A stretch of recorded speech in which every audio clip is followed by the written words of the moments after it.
Tom Trainor is the Chief Executive of the Marketing Institute of Ireland. He previously held global revenue responsibilities with Trintech as Executive Vice President and with Kindle Banking System as International Sales Director.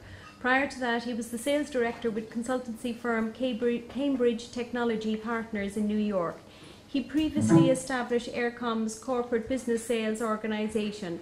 Tom holds an International Executive MBA from Smurfit Business School at UCT, where he has also completed the Diploma in Corporate Governance.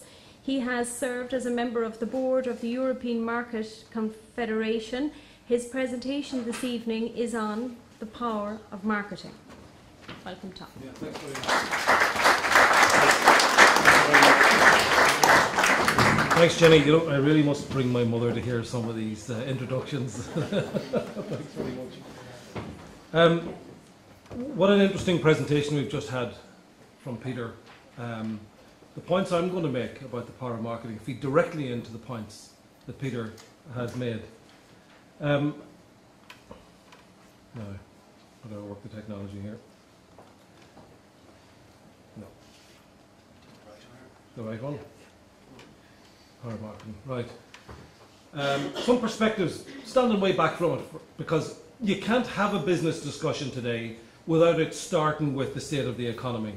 And we need to have a perspective on that, because our heads go down very quickly and we start to feel disempowered. The opposite of how Peter felt when he looked at his challenge, because he got empowered around it. And this is one of the points I want to make to you this evening. There have been 22 recessions in the 20th century. 22 of them.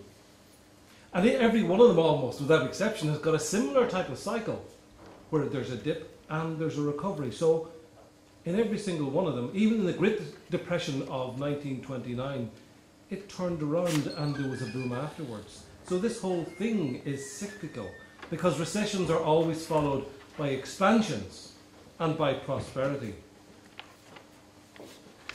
So really all we have to do is wait. So we don't relax. But what if the recession takes a little bit longer to amend itself? And this one that we are facing in Ireland doesn't look like, in terms of the domestic economy, that it's going to be over anytime soon. So we almost have to get used to it, that this is how it is. This is the reality that we have to deal with. And we've got to face a decision, all of us. We can cower in the corner and draw in our horns and, like many companies, cut back on your marketing. I'm not saying that you don't have to adjust your budgets in some shape or form. I'm not saying you should spend in the same way as you've done during the boom times. But you can't draw in from tackling the challenge. You could then, as I think was demonstrated by Peter's attitude to his problems, I heard a recession was coming, I decided not to take part. Who said that? Warren Buffett said that. I quoted that a year ago when I was here. And do you know, in the last year, since I last stood here a year ago, his share price has gone up 29%. There's a lot to be said for attitude.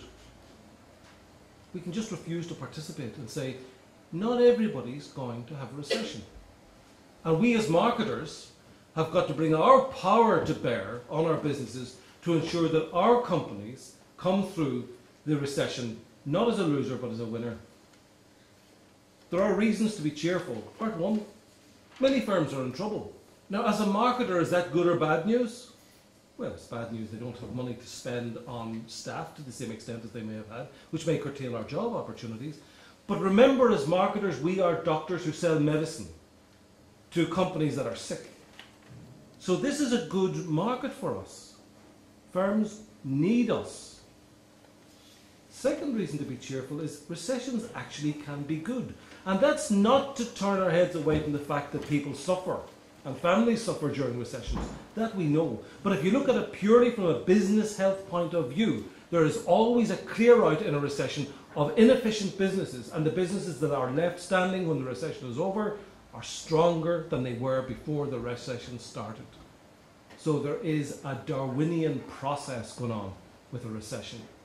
And it's almost like what doesn't kill you will make you stronger. If you survive, you will survive well and you will prosper afterwards.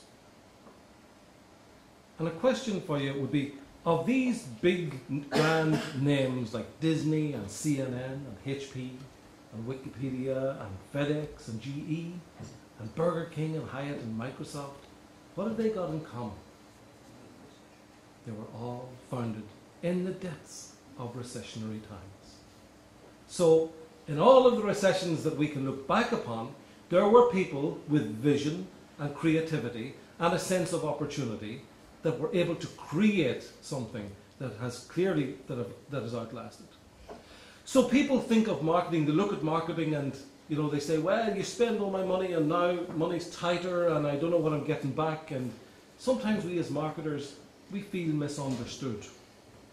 And we know that, somewhere in there the theory is telling us that, our place is deserved in business, but we really have to fight for it. We really have to convince people that this is our time, because businesses are under pressure and therefore they need to retain and win customers better than they perhaps did in the past, and certainly better than their competitors are doing right now. They need to get strong messaging out into the marketplace. They need to demonstrate that thing called value. And they need to stop competitors gaining an edge.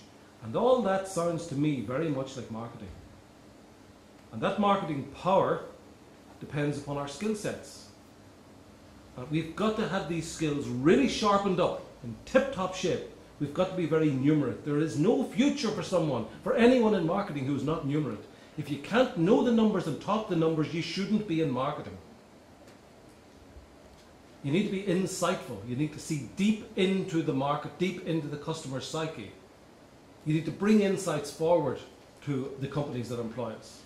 And we need to be creative, because the old solutions won't solve today's problems. We need new solutions and new types of fresh thinking, as was demonstrated clearly by Peter's great presentation. And we need to be technical, something that marketers very often, unless they were in particularly technical industries, didn't feel that they needed to be. But we need to know our businesses really inside out. We need to be in the guts, not just of the customer's mind, but we need to be into the guts of our own businesses. And above all, I would say, we need to be commercial. We need to be able to do deals. We need to be commercial enough to go to our own boards of directors and argue for budget, sometimes increased budget, in times where they're not feeling at all confident about committing money into marketing. And we need to be commercial in terms of looking outwards, in terms of developing partnerships and winning over major customers. Often, marketing people think, well, that's the job of sales. No, it isn't. Sales and marketing are not utterly indistinguishable.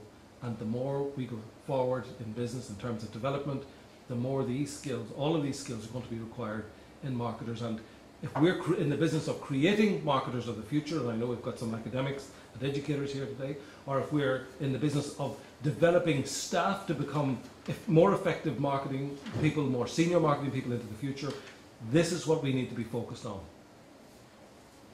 And we can forget about the situation where a marketer says, well, I've done my bit, and what happens after that's nothing got to do with me, because I did the marketing plan and maybe sales failed, or maybe something else, the customer service department didn't deliver, but I did my job.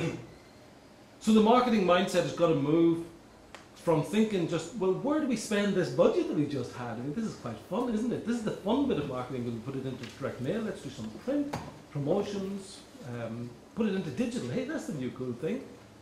That's actually not, well, it needs to be done at some stage in the process. That's not where our process starts. And if this is where we're starting a process, we're in too late. We're into the strategic discussion too late in that cycle. We need to be in right at the very start, where the company is involved in this blue sky thinking. Where are we going? What's happening to us? Where is our future going to be? Where's our business going to be in 5 years' time if this recession doesn't blow over? Where are we going to be in 10 years' time? The marketing people need to be in that vision creation phase of the business process. Jenny, when she asked me to come here, asked me to talk about marketing power. We saw a great example of it in Peter's presentation, but I want to make a point to you that power is two-way. And I'll give you an example of United Airlines, which, if you count an airline by destination, it's the biggest in the world. It's got a fleet of 700 odd and it's got over 80,000 staff. Now, if you were a marketer, a marketing director in a company like that, or even a company half or quarter the size of that, you would be in a very powerful position. You would feel almost unassailable. You would have thought in all of your planning about all the threats through your SWOT analysis. You'd have thought about what might happen, and you'd have some sense as to how you would react to competitor moves and things that might happen in the environment. But I'm going to show you how modern technology-driven communication facilities can have someone knock a hell of a hole in a big company like that with $150. $150. There was a customer, and this is an example of power shift to customer, not to customers. I'm not saying there's a power shift to customers, which there is. I'm talking about a power shift to one customer. His name was Dave Carroll.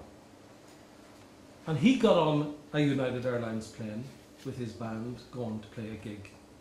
And somebody happened behind him to be looking out the window and saw the guys loading the baggage compartment. And a customer service issue, let's say, arose, which United didn't handle very well. And Dave decided that the only thing he could do to get it resolved was to do what he does, which is to write a song, which he put up on YouTube. And I can't get the cursor moving here. Can't click on the left click. Sorry, you're going to have to help me here. Oh, sorry. No. This is what went up on YouTube.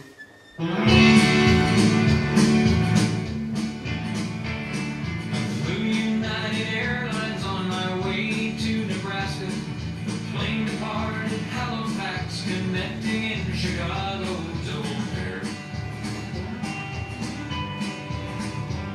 While on the ground, a passenger said from the seat behind me, "My God, they're throwing guitars out there." The band and I exchanged a look, best described as terror, at the action on the tarmac, knowing whose projectiles these would be. So before I left Chicago, I alerted 3 employees who showed complete indifference towards me.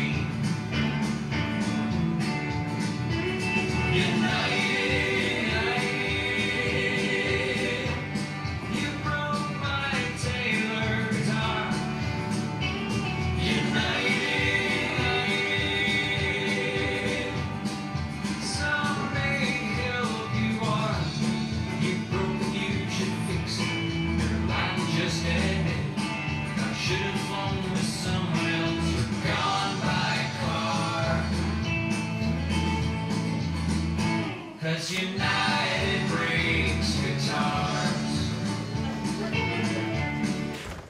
Now, you can look up the YouTube and see the rest of it, but you can just imagine the impact that had on United and their customer service strategies.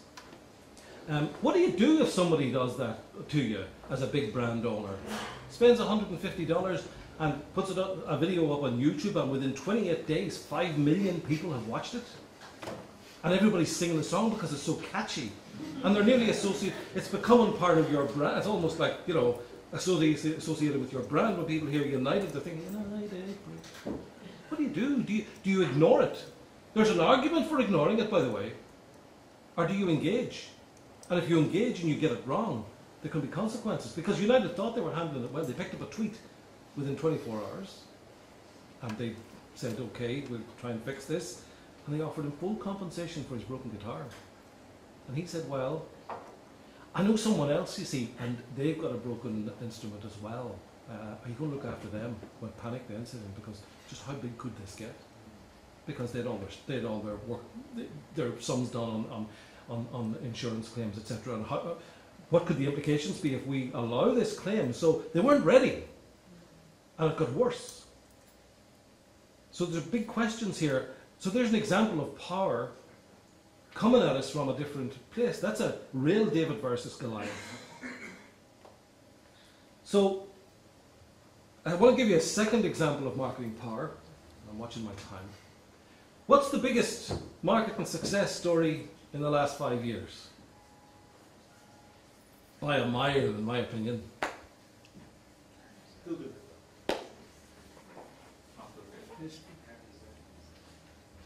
I'm gonna. Well, this is my take on it. Remember this?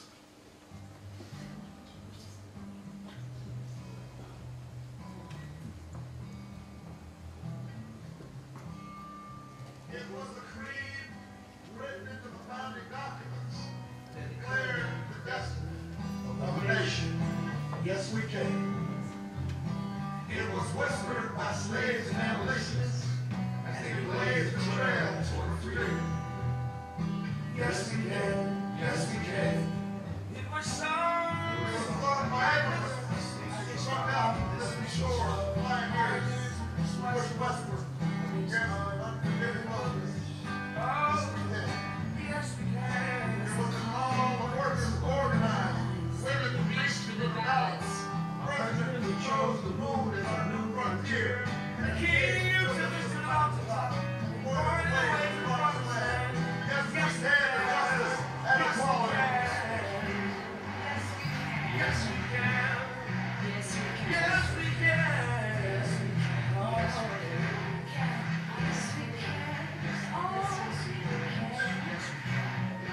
Yes, we can.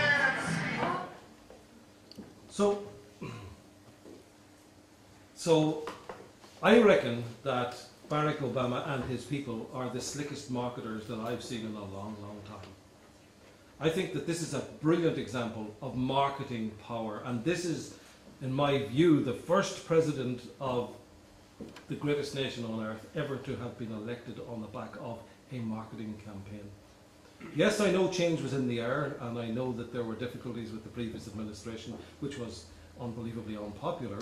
But if that was the case, why did Hillary Clinton not win? So this guy, who has no experience politically, nothing, no experience, single-term senator in Chicago, and no political pedigree, and he comes forward and he challenges the Clinton machine and beats it, and then goes up against the competition in the presidential election and harnesses a number of key constituencies, key customer segments that never voted before, first-time voters, and certain niche segments that he actually went out and targeted deliberately.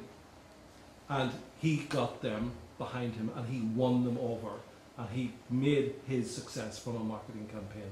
Now I know some people say it's all packaging and the product isn't very good. That will be decided upon by the American people very soon.